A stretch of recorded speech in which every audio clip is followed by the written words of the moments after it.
Good evening, Fernwood. It is your thought-provoked pal, Neil, and it's time for us to get stimulated with another episode of Mary Hartman. Mary Hartman. Today it is time for episode 214 from January 27th, 1977. I believe we can take a look at yesterday, which started with Tom and Charlie at the factory addressing Tom's approach to his alcohol problem. It's basically been going cold turkey. Max Slattery shows up and the boys congratulate him because his girlfriend has accepted his proposal. Mac brings up the idea of cheating to Tom, and Tom maybe gets a little personal about it. And Tom also remembers that he was told he slept with a woman named Lulu. However, that was a private whisper that Mac didn't hear, because Mac then comes back saying that if he ever found someone sleeping with Lulu, well, bad things would happen. Charlie takes off at that point, and Tom digs into the Lulu question a little bit more, and things start to click. Lulu appeared about 3 weeks ago, which is the same time that Loretta appeared. And when Tom finds out that Lulu also is a singer, he bolts. He takes his lunchbox and gets out. Mary Hartman gets a visit from Merle Jeters, who comes bearing a gift. Heather and Philip pop their heads in to ask an awkward question of Mary. Of course, Merle objects to this, but then asks Mary to meet him privately. The next day, Mary begs off, citing her commitment to May Olinsky's meeting, and the two sit awkwardly. Then we come up on Tom again, who has returned to Lou's place. He talks to Lou for a second and then approaches Lulu, who he doesn't let on that he recognizes is Loretta. However, Lulu doesn't remember any of the memories, any of the people, not even the song Baby Boy that she sung for Charlie. Then Max Slattery shows up, and Tom finds out that Mac and Lulu are engaged to be married. Then we hit May Olinsky's meeting, and she's trying to help women get better sex lives. There aren't any guests. They're half hour behind start time. And then slowly but surely, threatening-looking men with baseball bats start to appear, followed by two men who lean up against the wall. Mary sort of cluelessly believes that having lots of people in the room is a good thing. Then Merle whispers to the two men at the back, and it appears that they are ready to raid the meeting as soon as anything sexual is mentioned. Of course, Mary picks up on this and tries to stop May from speaking, but the police nab May and take her away. Then Mary takes over the meeting and starts reading bits of the report, and things get awkward. Mary reads single words from the document to see exactly what effect it has on the crowd, and mostly it makes them leave. And then we are left with Mary alone with Merle, reading single words to see the reaction. And everyone, I expect we are going to see the fallout of these bombs, so let's take a look at today's episode of Mary Hartman, Mary Hartman.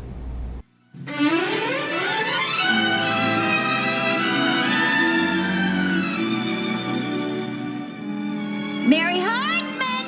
Mary Hartman!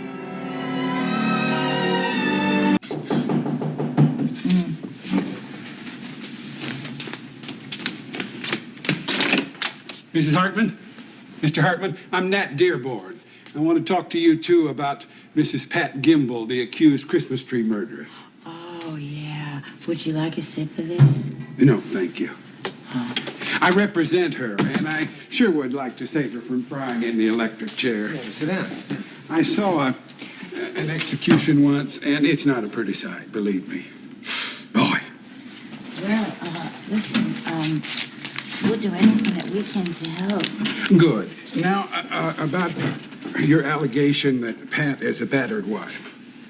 Oh, I don't allege. Good. Not alleges. No. Now, tell me, Mrs. Hartman, just how do you know? For one thing, I myself let Pat out of that closet. Yes, Tom, I did. Well, isn't it possible she locked herself in that closet? No. But she wouldn't do it. She is much too busy with her housework to do something like that. I mean, if Pat wanted to take a break, there were just so many fun things she could think of to do.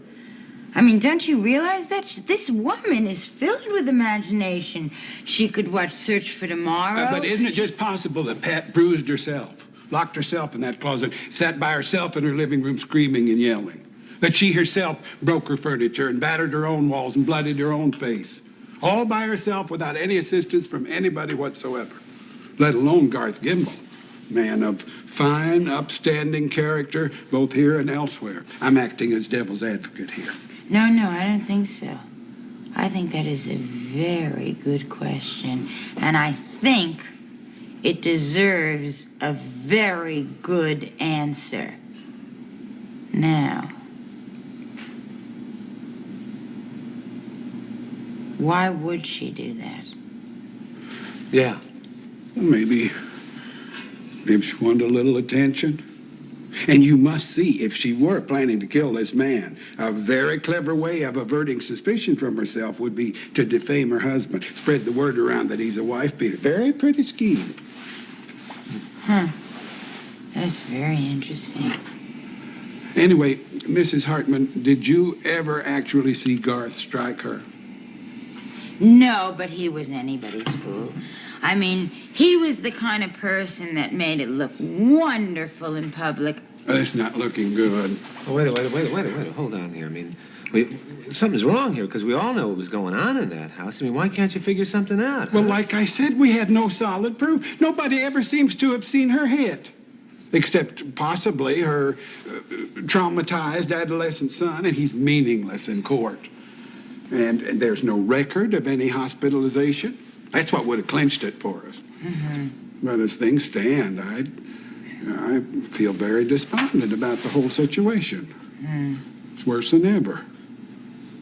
Well, at least you two might be able to provide some character reference from Pat. You do both agree that she's a very nice lady, right? Type that wouldn't even hurt a fly. Oh, wonderful, yeah. gentlest soul on I earth. did see her kill a fly once.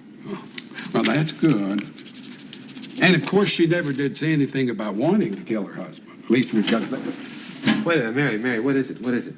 Oh, no, it's nothing. It's go on. Mrs. Hartman, what is it?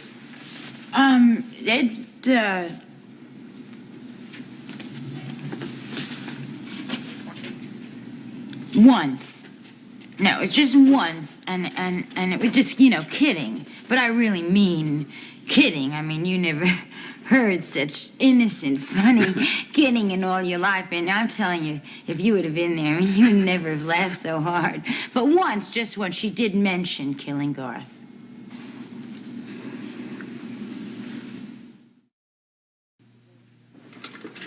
I'm getting a funny feeling from you. Are you avoiding me? Hell no, why do I want to do that? I've just been preoccupied lately, Charlie. You, Tom, I don't know how to say this, but you ain't, you're not making friends with Jack Daniels again, are you? I mean, I don't want to pry, but Mary is real worried. I mean, she really is. She said you've been coming home late, real late. Now, what's the problem? Come on, you can tell me. No, I can't tell you. No, I can't. I mean, it's nothing, Charlie. No, it's really nothing. Nothing. What do you mean? We've been buddies for a long time, Tom. I can spot a grief in you at 20 paces. Charlie, look, I know this is going to sound a little funny, but I don't know how else to ask you this. I've asked you before, and I gotta ask you again, okay? All right. I mean, are you 100%? You'd stake your life on it, sure, that woman wrapped in all those bandages in that hospital and was mostly in a coma. Are you really, really sure that that's Loretta? Yeah. Yeah, sure. I mean, a husband knows a thing like that, Wow. Tom. I mean, it would take more than a bunch of bandages to hide that sweet figure from me. I mean, it would. And besides, I mean, they found the purse right beside her where they fetched that same purse with the license and the library card and everything, all them official documents that say right there in big black letters, Loretta Haggers. Uh-huh. So why shouldn't I be sure? A husband's got to be sure about a thing like that. Uh-huh. Why? Well, look, you see, Hey,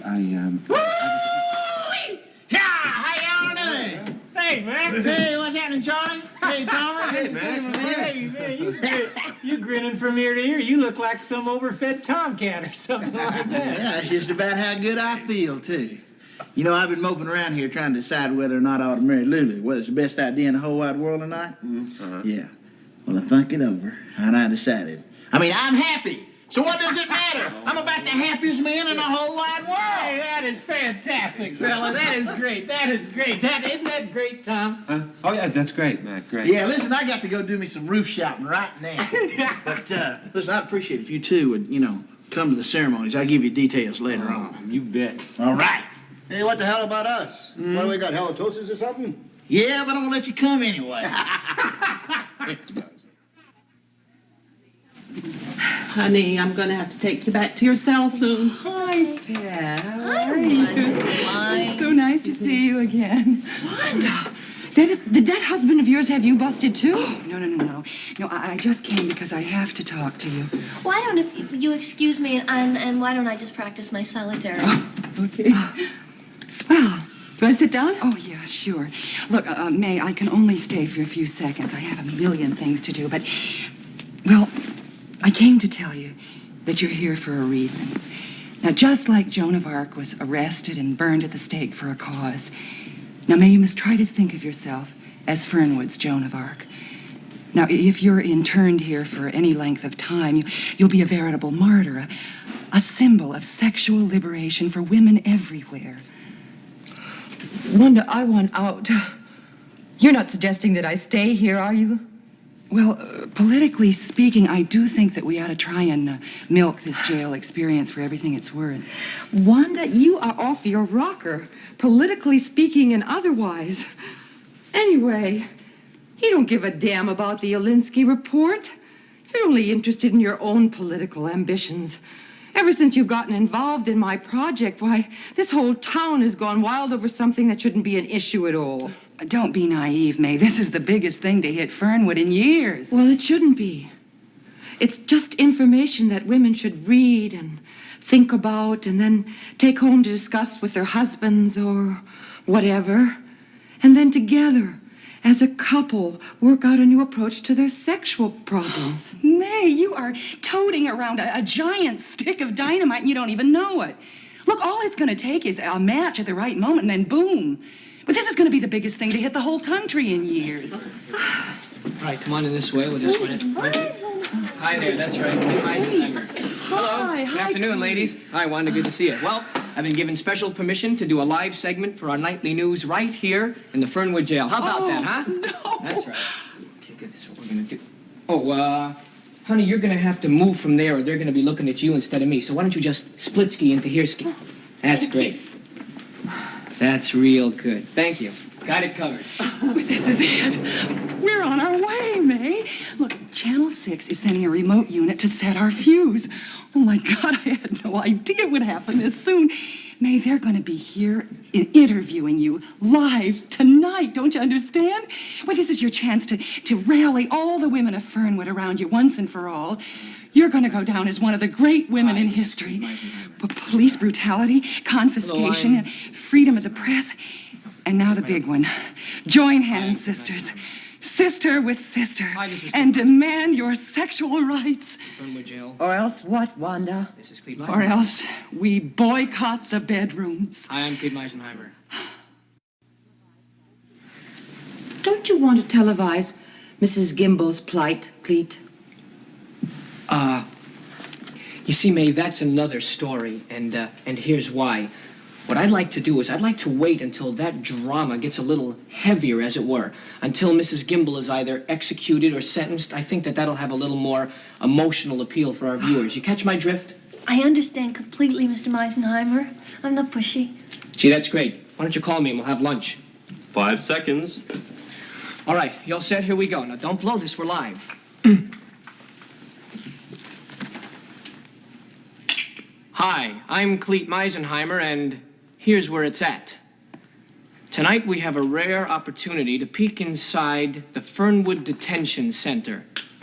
We're here to interview one of its recent occupants, the lovely May Olinsky, who in the recent past has waged quite a crusade of her own here in Fernwood. Well, First, there was the foreplay is fair play, skywriting, a ploy which got her a great deal of attention here in Fernwood. And then what May did is she passed out questionnaires to all the women in Fernwood and compiled them for the purpose of writing a book on sexual awareness whose aim was to secure equal opportunity for pleasure in the bedroom. The next thing that happened was her motel room was raided, and subsequently, all her materials there were confiscated.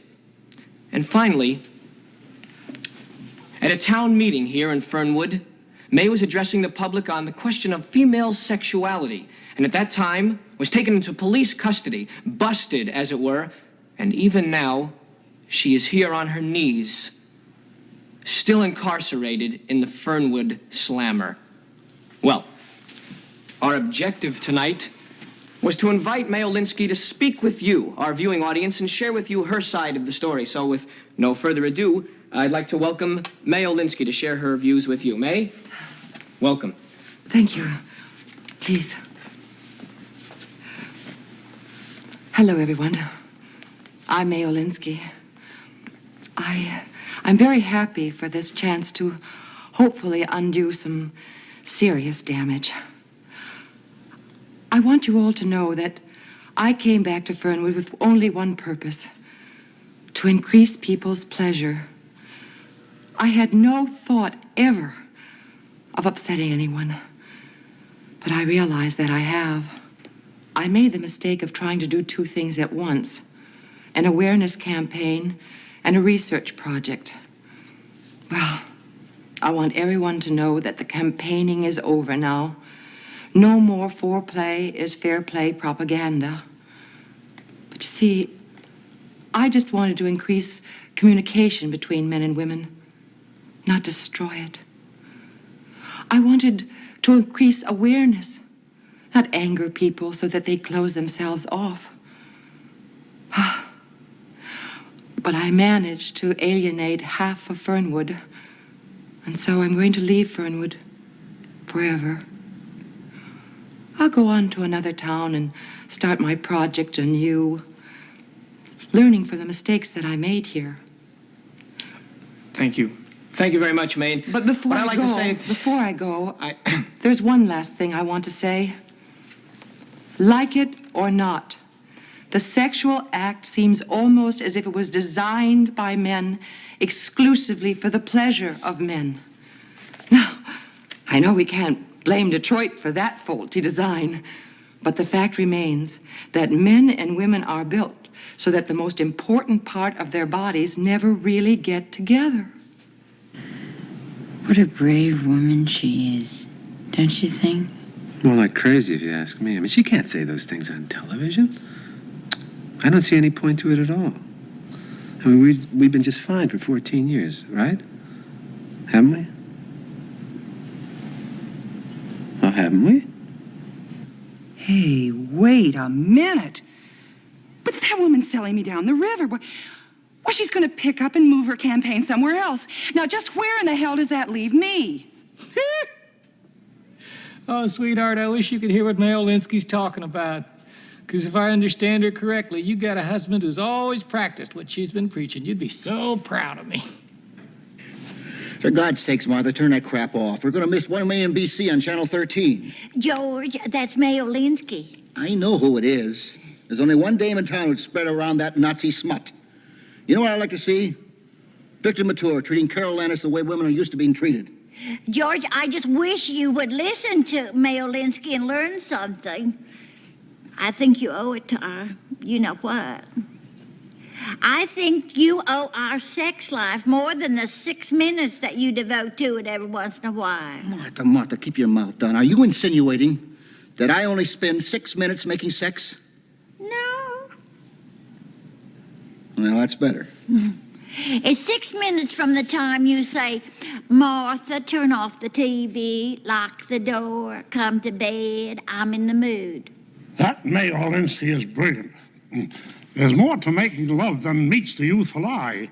Eh, Bobby? You said it, lover. So in closing, I want to leave you with this thought, ladies and gentlemen of Fernwood.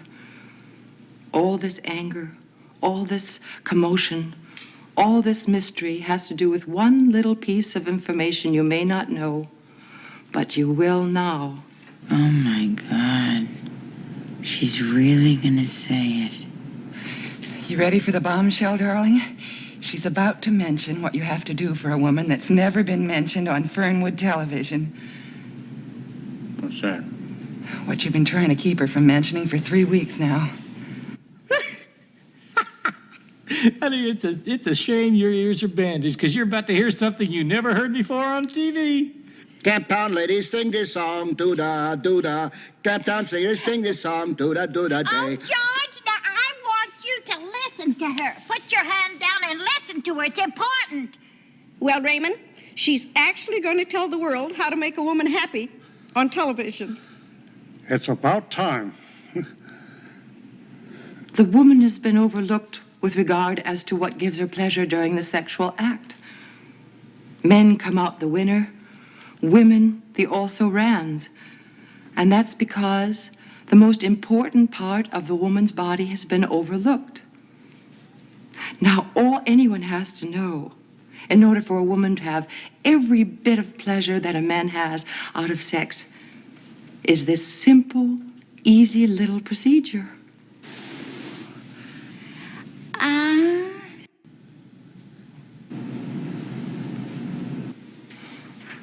The answer is this. It's simple, it's easy, and it's pleasurable. Just give a little time to the stimulation of the...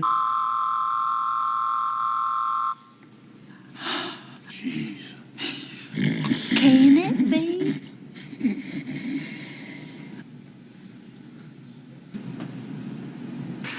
That's all there is to it, ladies and gentlemen. That's all the Olinsky report is about.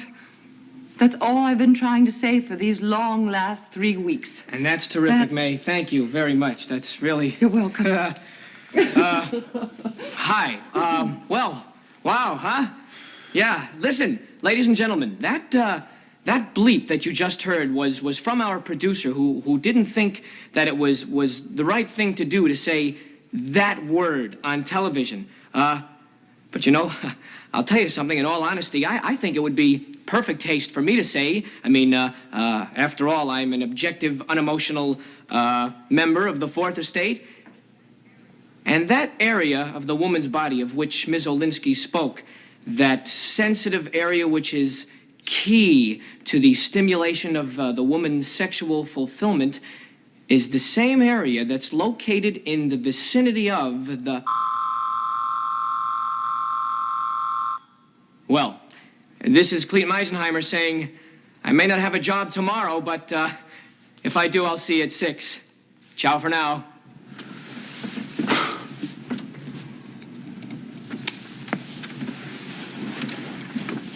So, that's what it was all about, huh? You understood what that meant through the bleep? Sure. Stimulate the bleep could only mean one thing. Oh, Doris, I'm embarrassed. You didn't really understand that, did you? Yeah, I did. Sure. I don't believe you. I don't believe that you knew that. I don't believe that you knew. I'm really embarrassed. This is embarrassing. What? You didn't really understand I that, understood. did you? You don't believe me. You want me to show you? No, that's okay. No, I mean, that's this is silly. No, really, I'll it's show you. silly. I mean, No, it's just silly. Well, George, what do you think of that? Why, what did she say? What did she say? Should I have her arrested? For a bleep?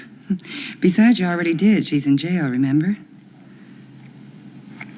I'll tell you, if people understood what she meant by that bleep, I think they'd go out and lynch her. If they had any sense, they'd erect a statue to her.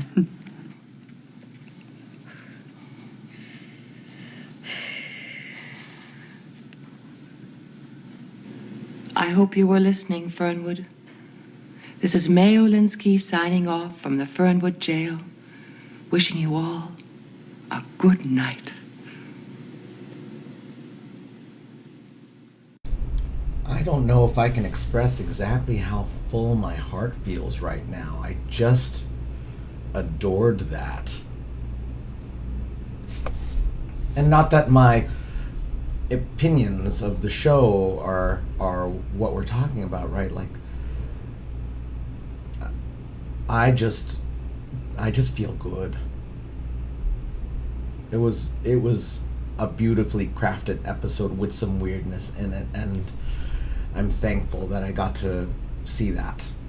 So we start with Mary drinking her really incredibly large breakfast shake, getting a visit from Dearborn, the lawyer of Pat, and what he lays out is that they need some kind of evidence in this case to protect Pat from the death penalty. The death chair? Yeah. That they actually need more than just rumors or offhand observations, and that Philip's testimony, the person who may have actually seen violence, they need more. He plays devil's advocate, which often, I'm just tired of devil's advocate, but in the case of defending a trial, right, like defending someone in a trial, you need to be able to look at all the angles, and that is an angle. You need to be able to say, we saw this, and no one saw this, even if the neighbors. And at this point, I know that both Charlie and Tom were suspicious of domestic abuse happening in that house, but neither of them got a positive answer from Garth. They asked him about it. However, there are no witnesses. I don't believe that the lawyer thinks that Pat bruised herself up and locked herself in the closet, but he's looking for a way to support that Garth did it, right? Like, we as an audience know what happened, but someone who's in a trial, they're not going to know what happened, and they're going to have something that says exactly what was going on. So yeah, that's a bit of a difficulty. And then we get a Tom and Charlie conversation, and Tom is evasive because he's seen a woman that he still seems unsure, so I'll assume he's unsure. I thought he was clear yesterday that this was Loretta that he was speaking to, but he seems pretty unclear at this point. But he is evasive of Charlie and asks Charlie if the woman underneath the bandages is Loretta. And Charlie is sure it is. To be clear, the woman just a couple of episodes ago said, or not said, but wrote down on paper that she didn't recognize Charlie.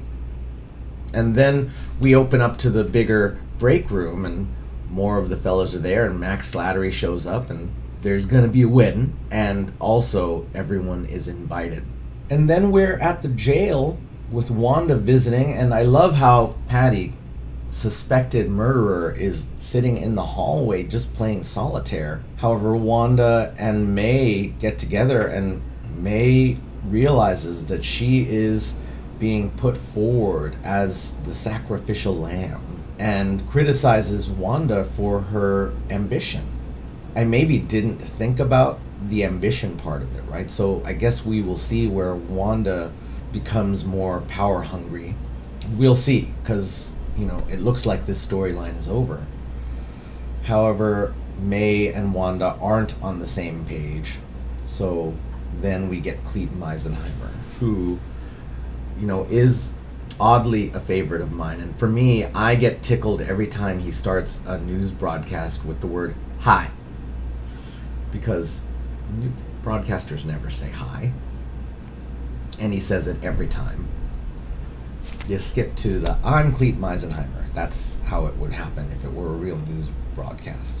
We cut back after the commercial break, and it is Cleet with Wanda, and Patty is still sitting there.